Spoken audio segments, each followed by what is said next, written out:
thanks again. As I said, I'm the program director of HeatSmart Tompkins, also serving Chemung County.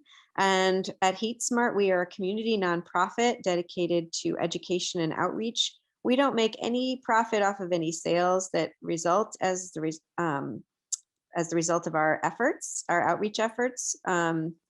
And we are just most concerned with being a guide to any building owner or homeowner or resident in the community who wants to enjoy the cost savings, the comfort and convenience, and the climate solutions that are offered by home weatherization and heat pumps. We are one of about 20 NYSERDA clean heating and cooling communities. NYSERDA stands for the New York State Energy Research and Development Authority. And this agency is dedicated to energy efficiency and climate solutions, and is paid for actually by all of us every month. When we pay our utility bill, we pay a little service charge called the Systems Benefit Charge, and that goes to funding NYSERDA. And as you can see here, these clean heating and cooling communities have spread throughout New York, so that now most New York residents are served by one of these community programs. I really love to show this map though, because it shows that HeatSmart started right in Tompkins County here, represented by the dark blue, and is now spread to Chemung County, which is actually where Sean and I both live. And we were the original clean heating and cooling program, the original HeatSmart program that started by just a grassroots effort locally. So a few people sitting around a table thinking, how can we help our neighbors to implement climate solutions in a practical way in their own homes? And now this program has been taken up by New York State and spread across the state. So we're really, really proud of the role we played in helping get this off the ground. So why is it important to have such a thing as a clean heating and cooling community program? That is because we find ourselves in the midst of what some of us call the climate crisis or the climate emergency, which is caused by emissions from fossil fuel combustion. So those emissions are sometimes called greenhouse gases. They are trapped in the atmosphere and are rapidly warming our planet up. So we need to figure out a way to slow down the emissions of these greenhouse gases. And we're very fortunate in New York that our government takes this seriously, and that with the pressure of a lot of grassroots groups passed last year, the Climate Leadership and Community Protection Act, called the CLCPA. And this law now requires us to reduce emissions from all of the major sectors that are producing these greenhouse gases. And as you can see from this graphic, our buildings represent about a third of all the emissions in New York. And I consider this graphic to be a little bit off, because it doesn't actually include the emissions that contribute to buildings before the fuels get to the buildings. And if you did include those emissions, it actually would be quite a bit higher. So the mission of HeatSmart and all the clean heating and cooling programs is to help building owners and residents to reduce those emissions. So how do we use energy in our buildings? Well, mostly it's for heating, because we're in a heating dominant climate here, a little bit of air conditioning along with the heating.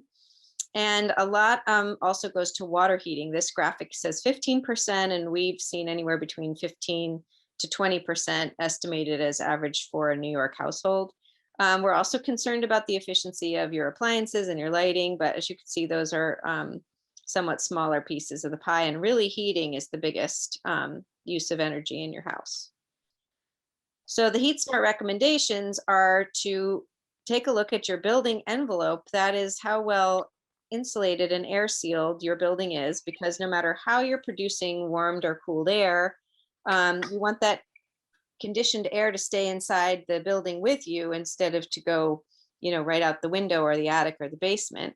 And then for heating and cooling, what we recommend is some kind of heat pump system. There are several kinds. Air source and ground source are the two main categories, and within each of those, there's different kinds. And then also we recommend heat pumps for water heating as well. This is just a little look at some of the different kinds of heat pumps. As you can see over here on the left, we have the air source heat pumps. What's shown here is a ductless mini split. This is the outdoor unit. And then Sean has some slides that will show what the indoor units look like. And these are a really attractive option. They're very adaptable to different living spaces and different kinds of buildings. Then in the middle, you have sort of the gold standard or the ground source for geothermal heat pump systems that can provide heating, cooling, and hot water heating for a whole home or building. And then here on the right is the heat pump, standalone heat pump water heater, which is a great place to start.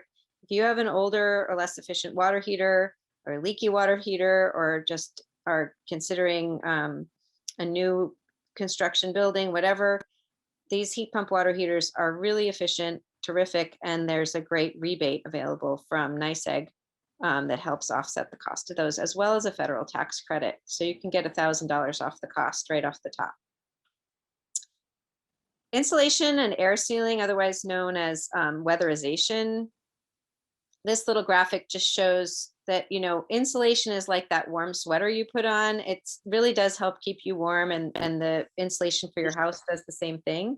But what it doesn't do is keep the cold air from flowing in. For that, you need air sealing, which is represented here by this windbreaker, right? So both of those things together are known as weatherization, and that's mostly what Sean is going to talk about. That's what ZeroDraft specializes in. You can sort of tell from the name. They want to seal up all those cracks so that there's no drafts in your home or your building. So without any further ado, I am going to turn it over to Sean to walk us through this case study. But before he gives his presentation, I'm going to just show you a little video that we made this summer, actually at my house, about ZeroDraft. And I want to apologize for the caterpillar moths that are bombarding Sean during the interview. They're a little bit distracting. We were doing it outside under my maple tree, which was covered with moths at the time. So hopefully the video will play well and the audio will be good. Here you go. We're gonna play that now.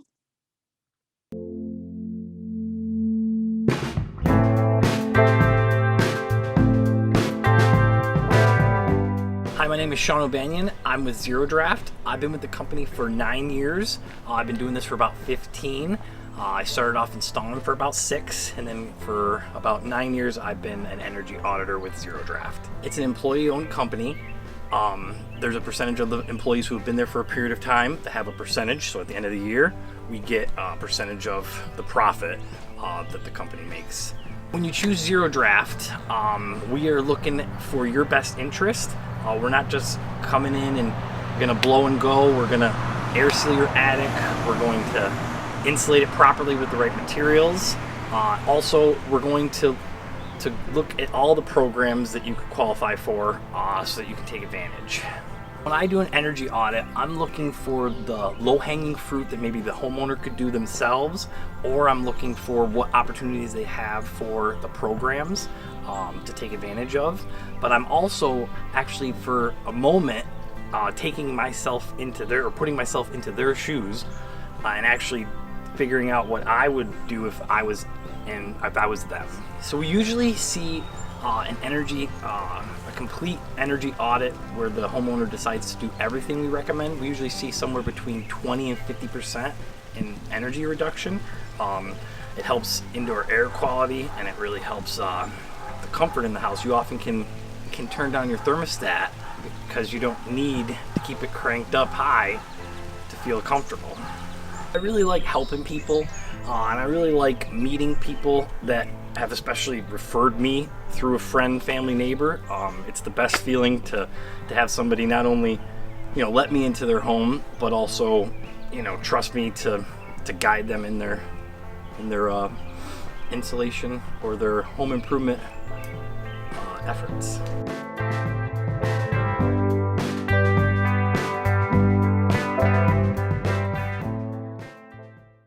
So without any further ado, I'm going to turn it over to Sean, who is going to walk us through a recent job that they did and tell you a little bit more about ZeroDraft. So take it away, Sean.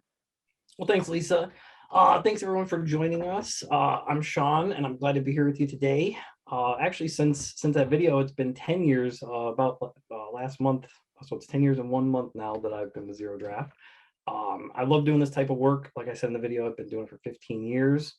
I enjoy my day, every single day, day in and day out. We really do, help a lot of people. Lisa, if you want to go to the first slide. So ZeroDraft, we're locally owned and operated. We're based out of Syracuse. Like Lisa mentioned, I'm here in Chemung County. We've helped more than 20,000 homes throughout the years since 2004, which is pretty impressive, I think. Saying I used to do the work, it's a lot of houses to be in and out of. We are participating in this HeatSmart program and our great partners, like I said, to assist homeowners and renters even to apply for these grants and then even loans if needed, so that they can, take advantage based on income for these different incentives. Let's see, next slide.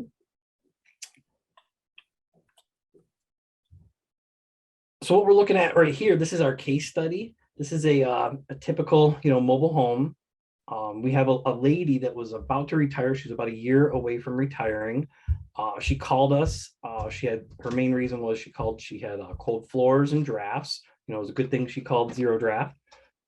So in the finding, or when she called, we found that she was Empower eligible, which means it's a fully funded program offered through New York State and NYSERDA.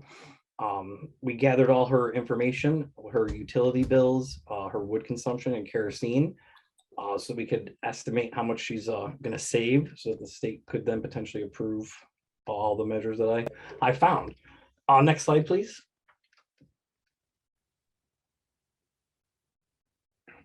So her main desire, what I found when I did the home visit, was that she was, trying to use less wood too, because she's going to be retiring, and that's a lot of work.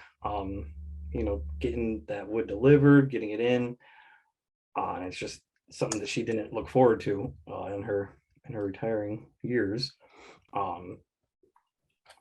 We set up the audit, and what I do when I'm at the audit is I'm looking for insulation improvements. Like you can see here, we're looking at a weather stripping or an attempt of sealing up the front door here with some sticky foam.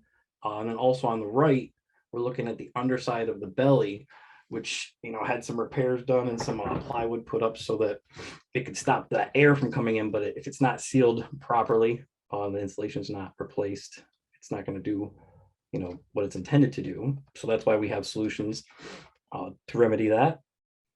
Next slide, please.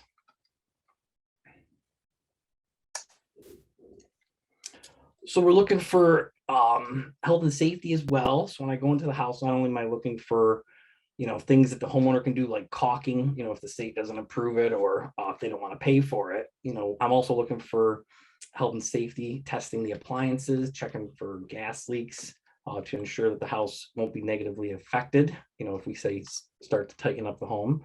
And in this case, the only thing we actually found was that her dryer vent was, if I didn't have actually a great photo of this, but the hose went straight up 4 feet over, then down to go right out the wall. And instead of just making a quick 90-degree turn and out about a foot away, it just saves one energy, and it's not a potential fire hazard with lit building up with all those crazy turns.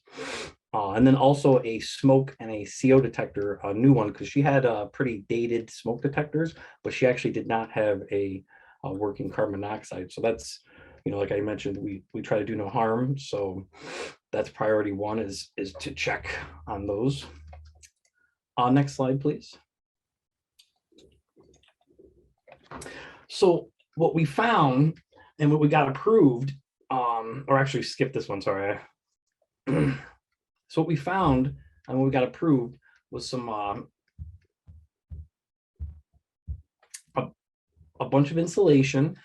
So we added 2 inches of foam under the entire belly of the home, and then around the perimeter, the first foot, we added an additional 1 inch, so that there's not sort of a bleeding where it goes out towards the edge and kind of bypasses the middle. So it helps button it up even more. Again, the weather stripping that you saw, where she tried to put the gasket sticky sticky gasket, which doesn't really, I mean, it helps some, but it doesn't really solve the problem. And then of course, like I mentioned, clear caulking. And then in this case, she actually got approved for a 3-head air source heat pump system, which would get her away from using the excessive amount of wood, you know, in the times that she doesn't or isn't going to be able to. And then also she has really efficient cooling now. And then she's not going to use that kerosene also. And we worked with, we don't actually install the heat pump systems. We work with our partners here. In this case, it was simply installs. They do great work. And we'll see the photos here in a moment. And actually there was zero cost to this, like I mentioned, it for even this heat pump system, because there was other programs that were out. The ADDER program, which is the heat demonstration study, heat pump demonstration study. Next slide, please.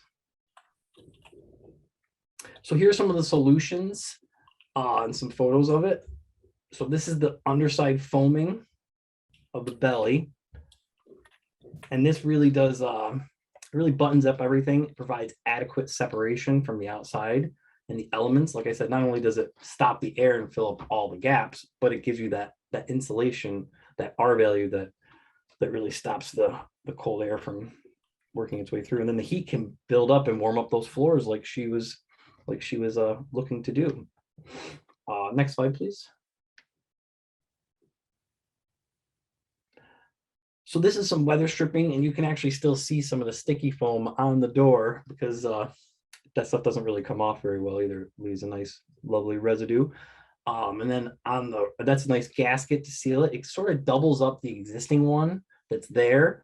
And then we also provide sweeps at the bottom of the door. And then on the right, you're going to see, you can barely see it actually. The guys do such a great job. Caulking, it's paintable caulk. So when you go to paint the walls or touch up the ceiling or, you know, redo that trim, you can still paint over it, but it seals up the gap at the top and the bottom. And you can see the very slight line of caulking there that Lisa was showcasing on the left.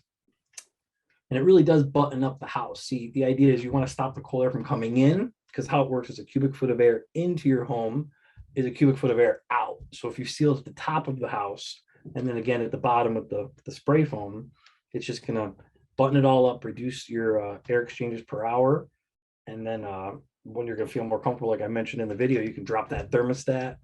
And then the cool thing too about the heat pump system and having the different interior heads is that you can create different zones. So, you know, say you're in one area of the house for a period of time, you can be a little warmer in the other areas, you know, maybe not so much, depending. And this is the type of indoor unit that I was speaking of. And here's the size of a controller on the left. I put my wallet down so you can kind of see a nice scale. These units are great. They do, like I mentioned, heating and cooling. And this will be able to provide, and even in the coldest days of the winter, heat throughout the entire home, which is pretty impressive. Saying, you know, because we were in this type of climate, but now these units work quite well, and I can attest she's very pleased. Next slide, please.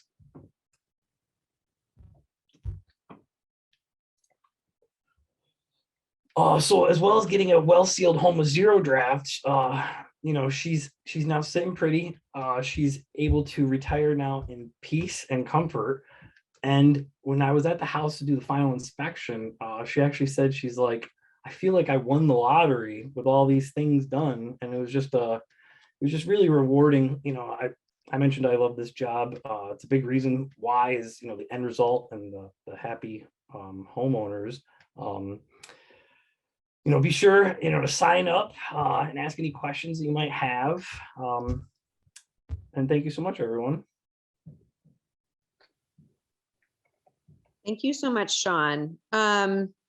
So, you know, the HeatSmart program is for everybody, but it used to be that people thought of our program really as for wealthy people that could afford to buy heat pumps. And when we started out, that was actually pretty true.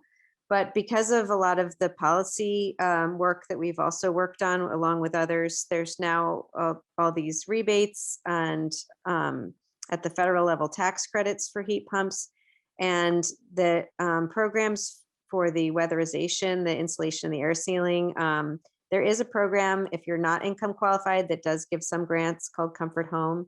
But the program, we're really pleased to be able to help people who are lower income access all of these energy efficiency improvements, including heat pumps. So this customer got a free heat pump system through the heat pumps demonstration study.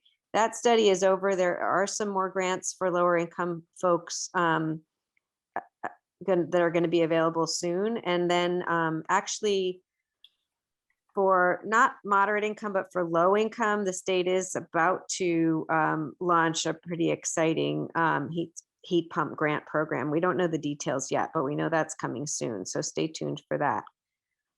So simply, ZeroDraft is one of our newest partners. They joined the HeatSmart team this summer, and we actually asked them to join because of their terrific reputation for helping out homeowners, treating them really well, and doing good work. And especially here in Chemung County, where we didn't have any company, although ZeroDraft is based in Syracuse, Sean is local here. And so it's been great to be able to refer folks to somebody who lives in their own community.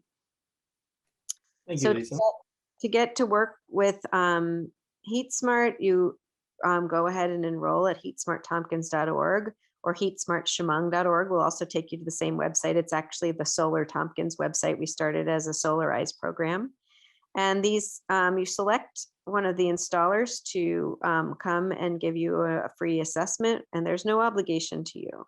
So again, the assessments, the energy audits aren't really free. We're all paying for them with that systems benefit charge that we pay. So you might as well take advantage of this wonderful opportunity to have someone like Sean come to your home and take a look and give you a proposal. So with that, I'm going to stop sharing the slides. I'm glad to see that Susan made it back after getting dropped twice off Zoom.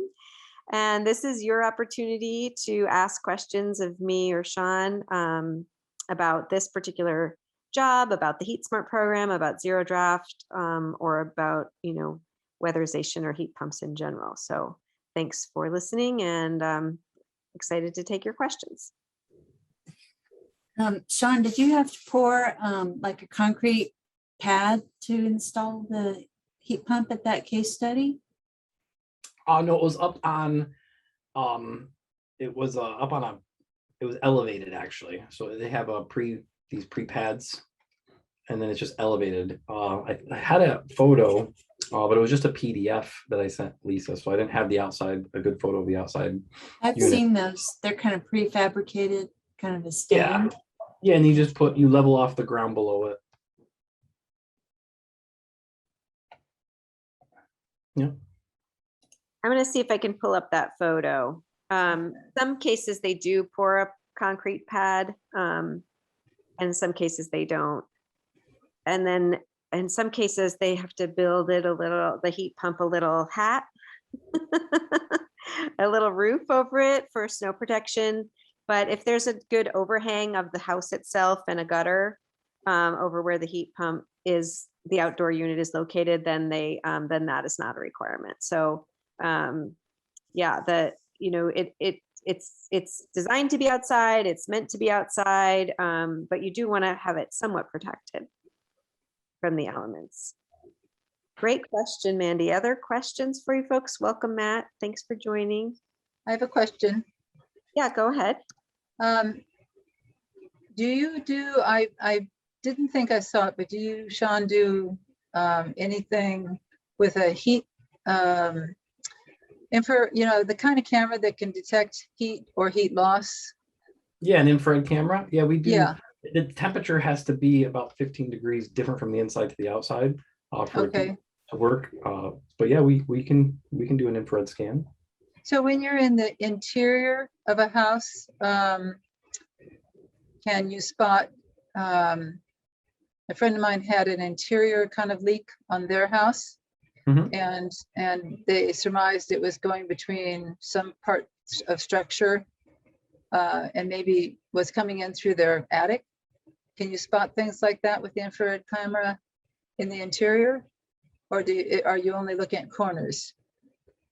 No, so you use a few different tools to figure that out. One, you kind of visually inspect it. Usually there's chase ways that could be doing that, and infrared can help. Usually an infrared is more used to find voids after you say insulate, or say it's you're just having one problem area. Okay. But yeah, we use like a blower door to figure out where the air is going. Then you can do room diagnostic, and you can actually go around room by room and figure out what room is the leakiest compared to the rest. It can get pretty involved. Just depends. I mean, it sounds like you might just need a scan of an area. Yeah, I don't know what they ended up doing, but they told me they had this, that they were detecting something on an interior stairway. So it must have had something structural, not together. Anyway. Sometimes if from what it sounds there is like, say you have a floored over attic, and then if there's a doorway up there, you want to insulate the stairs and the walls, because it could be like a chase way that's funneling that energy out. Yeah, that's a great question. And actually, this time of year is the best time to get that energy audit, because as Sean said, it has to be a little cool outside to see the air differential. So that infrared camera is a great tool to spot those air leaks. And we often think about insulation, and we don't often think about air leakage, I think, speaking for myself, but air leakage is actually just as important, if not more so. Especially for indoor air quality, yes. Yeah. So it's just really something to pay attention to. And so you can have like whatever you want in your walls, but if you're if the air is just leaking out and in profitably through, like your house is a sieve, that's not a good thing. So what I typically see is like a basement door that has no door along the foundation. It just has those, I always say it wrong, Bilco or Belco doors. And then there's no separation, so we would build like a basement door to, that's a huge driving force. It just depends case by case. So we would investigate it and like to do an audit on the home. Yeah, that's not necessarily what everyone would think of. We just had the glass blocks put in the basement windows of our daughter's house. Great one. Yeah, so that's like, I think it was a little alarmingly expensive, but I'm really glad we did it. It's also just more secure too. I'm going to share my screen and just show, I found the picture of the outdoor of the heat pump at that for this case study house. So this is just showing you how it's. So Sean, is that her house or is this somebody else? No, that is actually her house. Yep. This concrete pad was already there, or? No, I think it's not, I don't think that's concrete. That's like a preformed, and they just level it off. Okay. And then the little metal stand on top of that, and then the heat pump. And then it looks like this roof has a very good overhang. So no need in this case to build a little hat for this outdoor unit. Yeah, perfect location for this. Right on the right side of the house where they have hidden the propane tank. Yeah, well. or the kerosene. Do you have any idea? I have a question, Sean. Do you have any idea? Do you have an estimate of what the difference in her annual energy bill would be compared to what it was before, after all this work was done? Yeah, let me pull that up really quick, because they give estimates to approve it. Was this job was from last winter? Well, no, it actually, because you saw the snow, that was in like January, February of this year, and then it got installed in the summer. Okay, so she's gotten to experience the air conditioning. Yes. But she hasn't been through a winter yet, so we won't know her actual bills for the this. reduction. Yeah. So the savings they estimated were in the amount of, let's see, they were saying around 900 therms, which amounts to about $850 a year. So it's yeah. So Yeah, and for people living on a fixed income or who are about to live on a fixed income, I get calls from people like that all the time.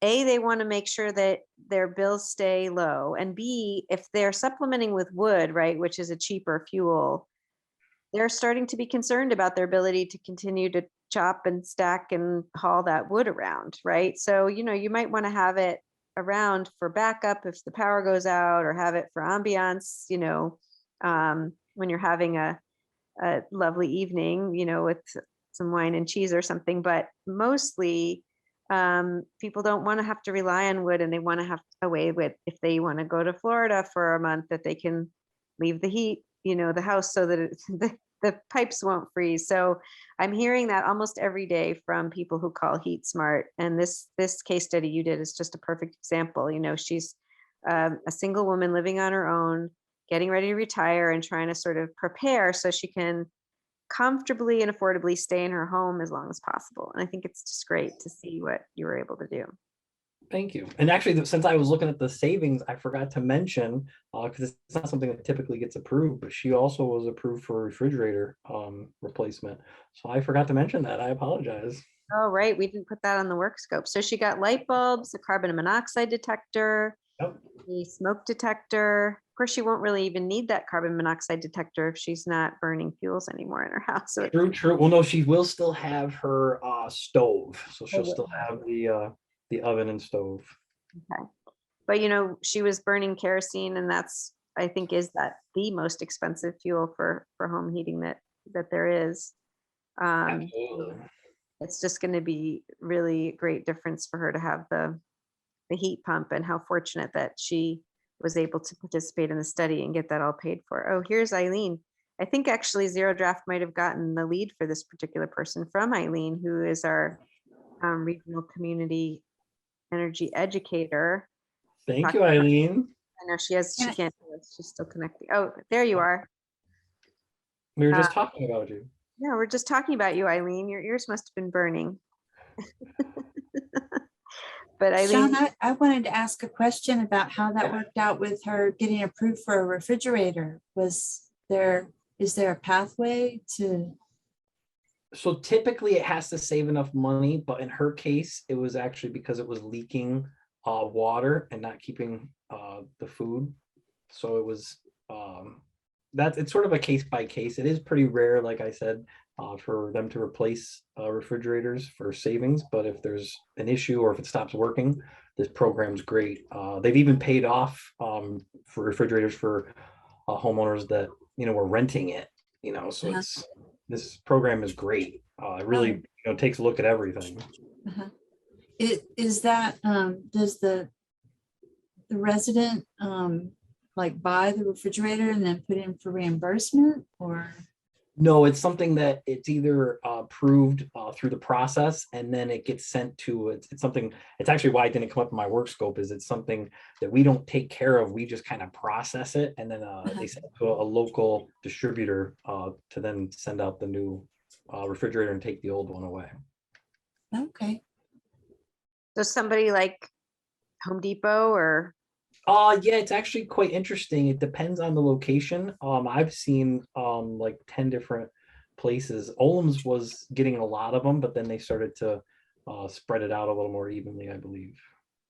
That's so great. So, let's see if we have some more questions from the group. Eileen, welcome. Thanks for joining. And Susan, Margaret, any questions? I have a question for Sean. And it sounded like it's pretty common and used to be true for me that people have wood and some fossil fuel form of heat. But now with this whole new understanding of the stack effect, which was, I had to go through the training 3 times before I could get my head around it, because it so went against everything I thought my whole life. And believe me, I was senior when I started learning about it. But how many times when people have a way of burning wood, is that also a source of heat loss when they're not using wood? both whether it's a fireplace or a stove.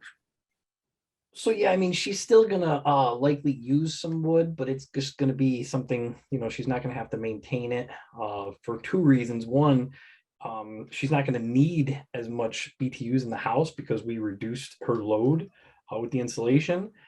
So yeah, she won't have that. I was in a house about a week when it got cold about a week ago, and he had a wood stove going, and I'm sweating standing there. So I do know that lovely heat that you get from that wood stove, and you could still use it. Did that answer What your I question? meant Or was what was when the you're question? not using it, how much of the heat from the heat pump is being lost up the vent for the fireplace or the wood stove? Oh, so you're saying what's the efficient? So it sounds like you're saying, when you're using the wood stove, you're losing. When you have a wood stove or fireplace, just but the you're wood not stove. using it, Right, how because much heat loss do you get from that? you have that chimney and that hole in the house, right? Oh, I see what you're saying. So you're saying from the combustion process, and it's just a driving force. That's what you're saying? No, You're not- I'm talking about if you have a fireplace or a wood stove in your house, you're not using it because you have this wonderful new heat pump. How Yeah. much heat loss from the warmed air in your house is going up the chimney or otherwise, Oh, I see what you're saying. I'm so sorry. So we have a chart that says it's about 10 to 15% of the airflow in your house, but there's a cool, I recommend a chimney balloon for that case, because then it's a chimney balloon. It's like an exercise ball material. You can use it and install it, and it's removable, so you don't have to keep it in there. But for, say a period of time, you're not going to be using the wood stove. You could seal it up and completely seal off that 10 to 15%, because yes, that is a huge, even with shutting your doors and your dampers, there is still that effect happening, like you were saying, the stack. I'm so sorry. I was just so confused with the way the wording, but I'm sorry. But that would be the solution, is a chimney. A chimney. That's great to know because I hadn't heard about those. And it's really hard to tell people, no, you can never use your fireplace again. Yeah, no, this chimney balloon's great. Like I said, you can install it, and then a little string hangs down. It says remove the balloon before you start a fire. Then you can put a little card down there to have another reminder. Don't start a fire with this chimney balloon in there, and then it just deflates, and then you can pump it back up again. that's exactly what I was going to say is got to make sure you take it out before you. Yes, multiple reminders. Yeah, Margaret, I thought you were talking originally about, most fireplaces, not wood stoves, but fireplaces, are end up losing more heat than you get from having a fire, especially depending on how Yeah, cold. even when you're burning them. Yes, we learned that. the Yes, hard way. that's where I was going a little bit, and then the process of the fire, creating more of a stack effect. That's Exactly. kind of what I was going with, but now I get it. Yes. Yeah, I grew up in a house built in 1800 with 8 fireplaces. And during the 1970s oil crisis, my father went out and found 7 Franklin type stoves and stuck a stove in every fireplace. Yeah, and he only left the brick kitchen fireplace looking like a fireplace. Yeah, just because it was such a ridiculous way to heat a house. Yeah, that house must have had a lot of air exchanges per hour. Yeah, Yes. it was crazy. To say the least. I have another question for Lisa. ahead. And this is not about the air sealing, but I'm really glad that, that's something that having myself air sealed an old farmhouse back in the 70s. And actually, when the price of oil was doubling every year, my heating costs went down. So I've been a believer in that ever since. But I now live in a housing complex. And so none of the programs you're talking about seem to apply. They just replaced the boiler, the gas boiler that does heat and hot water in my building, which means it's got another 20 years of life. The building was built 20 years ago, right? And I'm just wondering, are there programs to help these kind of privately owned, publicly subsidized housing complexes convert to heat pumps And one reason is we have through the wall air conditioners.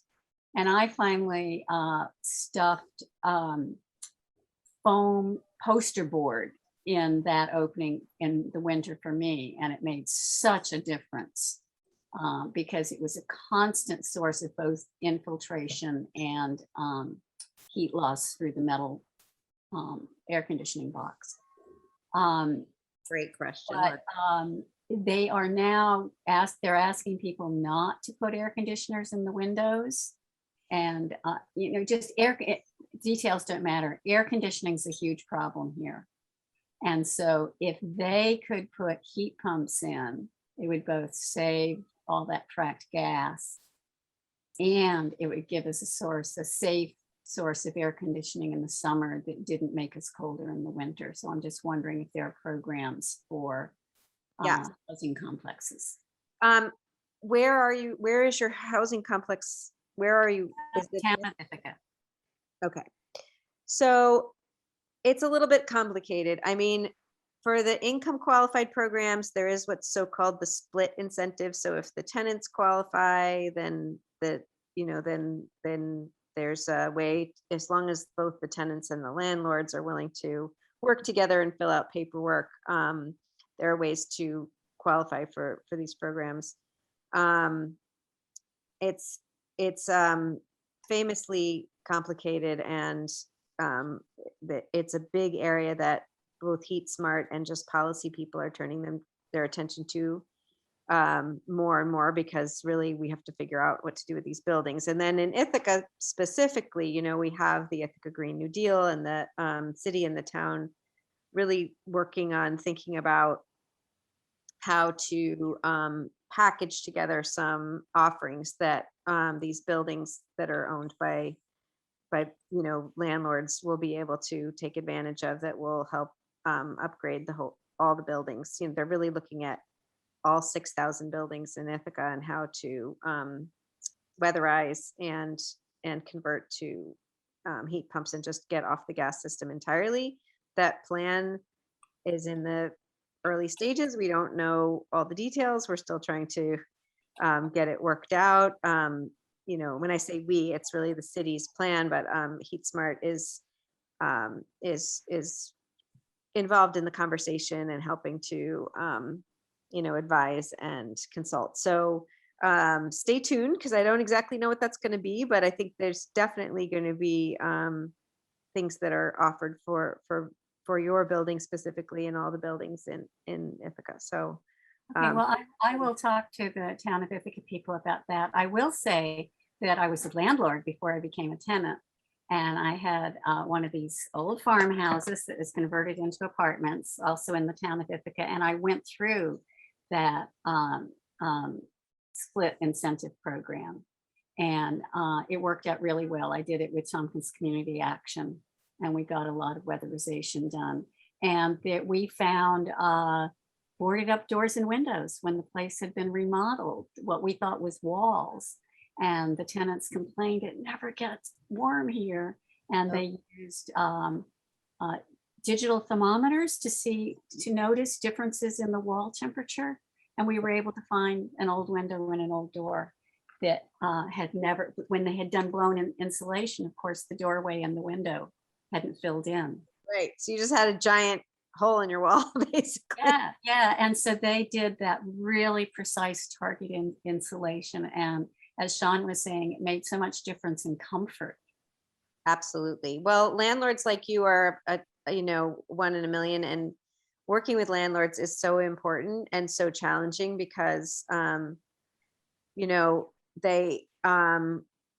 there's a lot of factors. For one thing, if they're going to make a capital improvement on the building, they want to sort of get that money back through raising rents, and we don't want to see that happen, right? And another thing is landlords worry there is a little bit of a landlord tenant tension, and that's not gotten better with COVID somehow.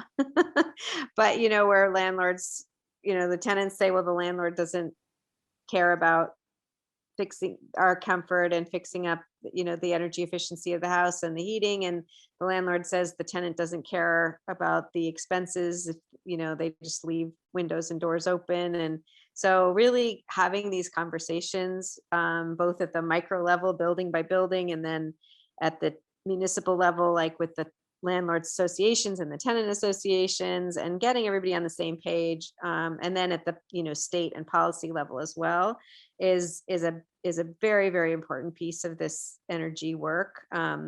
Definitely well beyond the scope of this little webinar, but I'm glad you're involved in. And Margaret, I think since you do have the experience as a landlord, it would be super helpful to have you, if you're willing and able, to be part of some of these conversations that the city of Ithaca is working on having, because that your perspective is so valuable. I'll just say from a HeatSmart point of view, and we're mostly, we're very interested in these larger buildings. We've mostly done single family or duplex residences, this most of our work. When you have a very cooperative and enthusiastic landlord, it's 100% easier than when you have an interested tenant, but the tenant by themselves can't do much without the support of the landlord. I don't know, Sean, how Right. many landlord tenant jobs do you think you do generally, and with ZeroDraft? And Sean is also a landlord, so as Yes. his side job. I'm going to be taking advantage of some programs for my new 3 unit. But the cool thing that had changed recently is before the bills had to be in the tenant's name, and also they only did up to $5,000 previously of work. And anything above that, the landlord would have to pay a 25% match. But now they up that to $10,000 limit, so it takes away a lot of the out-of-pocket expenses from the landlords for the low-income Empower qualified homeowners, which is huge, because then their bills would be a lot less. Then they're going to have improved indoor air quality, and then that comfort, and it's just a win-win for everybody. Yeah, and weatherization isn't just about energy savings, and it isn't just about comfort. It actually improves the building. Like, it improves the longevity of the building. It improves the keeps pests out. It helps keep mold away. It helps the buildings just to maintain its integrity, and all the appliances and the heating system and everything that you're using is going to last longer too with a well weatherized building. So it's just, there's sort of no downside to having good weatherization. And I just will say it's also a little nerve wracking, because there is some pretty bad weatherization out there. Not every company that does weatherization is the same, and so it's, I think, important to be a little choosy about who you get to do your weatherization as well. And we're very lucky to have Sean, and ZeroDraft, are so well qualified, as well as our other partners in the program. Agreed. Thank you, Lisa. I'm glad to know about that change, that the bill no longer has to be in the tenant's name, because in a lot of places, the heat is of the whole building. Yep. And one system, and so it's part of your rent. It's not a separate bill. And so I went from being a single family homeowner to being a landlord of a 4-unit farmhouse to being a renter. And the place I lived between selling the apartment house and moving here was a duplex, all built in the 19th century, but the other tenants didn't want to fill out the paperwork. It can be tricky. The landlord was Paperwork is willing tricky. to cooperate because he was having to pay for heat for the whole place. And we each had we had separate furnaces. The landlord was willing to cooperate. The other tenant didn't want to fill out the paperwork, and so that was one reason I moved out. It was so cold and drafty. That's a sad story, and it's not uncommon.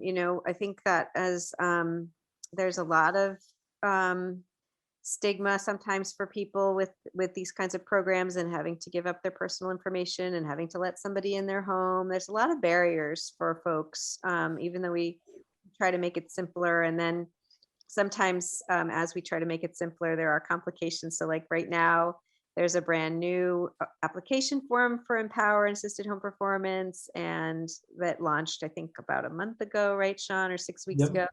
Yep. We're all sort of trying to Yep. figure it out, and there's been a few Hiccups bugs. for sure. So yeah, so we try to that HeatSmart is here to help people try to navigate, because it isn't always as simple as we hope that it will be. And hopefully it's going to get simpler and simpler and more straightforward. But it is true. Like, I have one, quite close friend, and I said, you really would benefit from this program. You should apply. And her husband is disabled, and they were just hesitant to have someone in the house, and it wasn't until her furnace broke that she was really ready to sign up for the program. And then she was like, oh my gosh, I can't believe we didn't do this years ago, because the difference that it made was phenomenal for them. But we can't pretend that barriers aren't real for folks at every income level, and especially for our lower income friends and neighbors. So it's 5 of. I'm happy to stay on if people have more questions, but I want to wrap up and let people get back to their day. I just want to finish by thanking Sean so much for taking the time to do this presentation. He had to be the brave one to be the first in our installer series. We're going to have a different installer every Wednesday for the next 5 weeks. And I want to finish by saying that, HeatSmart does a lot of outreach. We send postcards, we have radio ads, we do social media, but the number one by far best way for people to connect with our program is by hearing it from their friends and neighbors. So please help us out by spreading the word. Forward those emails on. If you get our newsletter, forward that to someone else. If you use social media, please like and share, like our page and share our posts, and help people know about it. Facebook's algorithm doesn't show what we're doing unless a lot of people engage with the page. So it's unfortunate that's the way it works, but we could really use your help with that. Margaret, are you raising your hand or saying bye with the hand up? No, I'm raising my hand. I was going to thank you because of how important it is to do the conservation before you install the heat pumps. And then it occurred to me, how much of a challenge is it to either you, Lisa, from the HeatSmart individual, or you, Sean, from the energy audit part of it? How hard is it to convince people they need to work on insulation and infiltration before they install their new improved source of heating and cooling? I'm Well, going to then oh. go to Sean. In the case of an Empower customer like Sean was presenting on, where they got free insulation through Empower, it probably isn't so hard. And while I do agree with you, Margaret, it's important to insulate and air seal, I don't agree that it has to be done first, because the thing about heating systems is they're only usually replaced once, in a homeowner's life.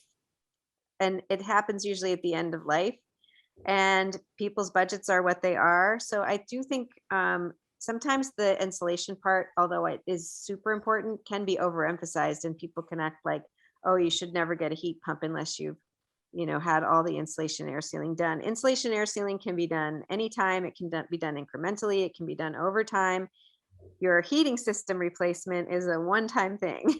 And so I don't want people to think, unless their insulation or air sealing is perfect, that they shouldn't consider a heat pump. It's always a balance.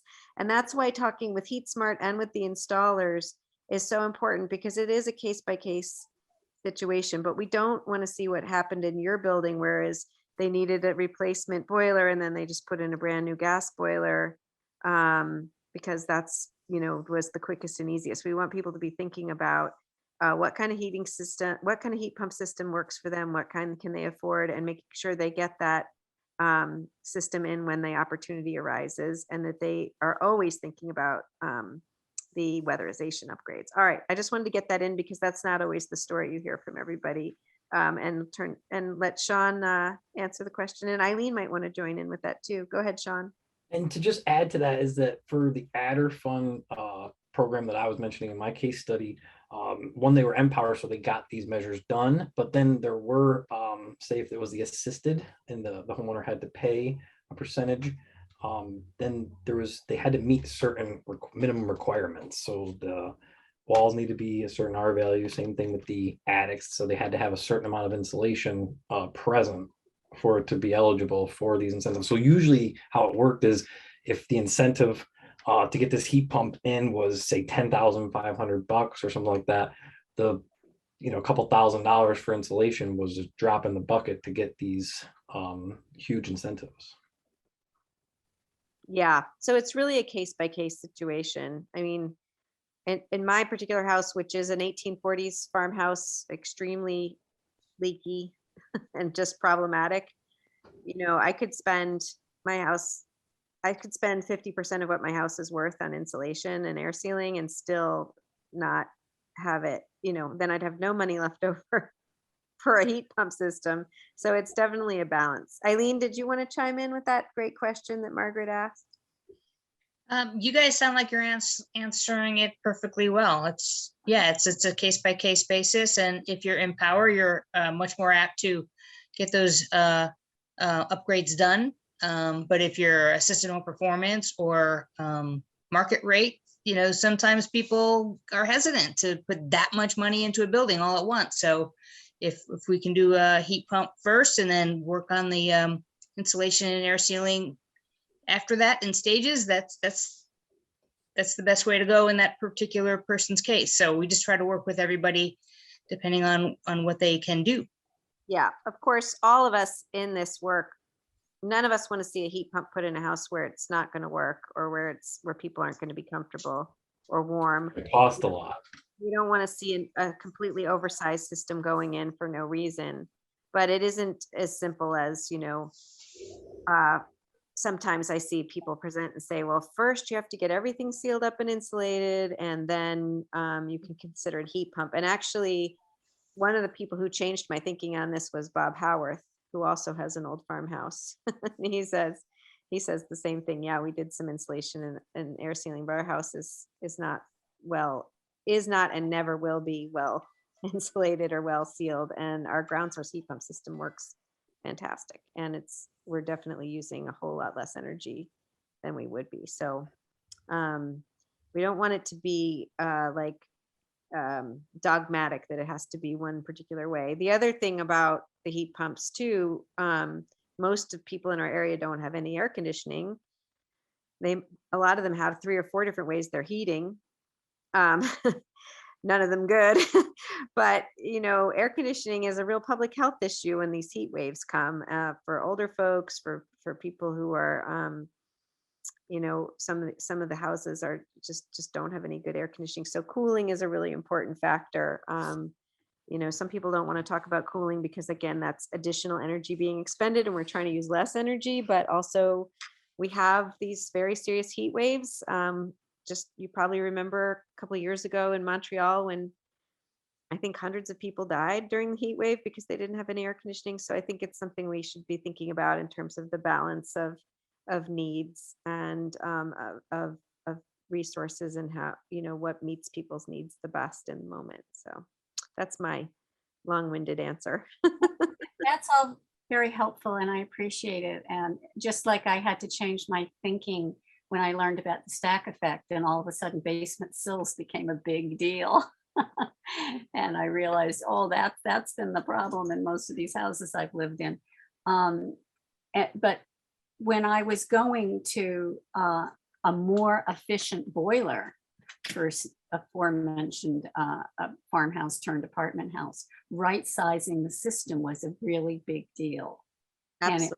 And it sounds like right sizing the system for heat pumps maybe isn't, putting in a slightly too big system because you aren't yet fully air sealed or fully insulated might not matter as much as it did where a whole different boiler system would be needed depending on how well sealed the building was. Yeah, I mean, actually, it's really interesting with heat pumps, and I'm still learning more. It can be really a problem to have an oversized system because it cycles on and off too often. And of course, you don't want an undersized system that can't keep your house warm. So system design is actually much more important than people realize. And that's one of the reasons for HeatSmart's vetted installers. You know, pretty much anyone can put in an air source heat pump. There's even DIY air source heat pumps. But when you really want to make sure you're designing correctly for the house, for maximum efficiency and comfort, that design element, sizing things right, where to put the heads, thinking about the airflow of the house, it all, you know, there's a science and an art to it, and experience really matters. So just keeping that in mind as well, I think would be super important. And you know, both the ground source systems and the air source systems can be done with zones. So you're balancing the way you're heating the house in that way. So there is some complexity to it. And again, you want to, like, you know, a lot of people call me and they're like, oh, I have a very complex situation. And I'm like, don't worry. We've seen all the complex situations. There's a lot of difficult houses out there. So there's solutions for everybody. And that's going to depend on people's, you know, house, their goals, their budget, and, you know, and the what's available to them at the time. So I'm going to just let that be the last word. And I'm going to wrap up because we're 5 minutes past. But thanks, Margaret, for your great questions. Thank you again, Sean. Thank Yeah. both you. Thank you, everyone. Presentation and your work. Thanks a lot. Absolutely. Have a great day. Bye-bye.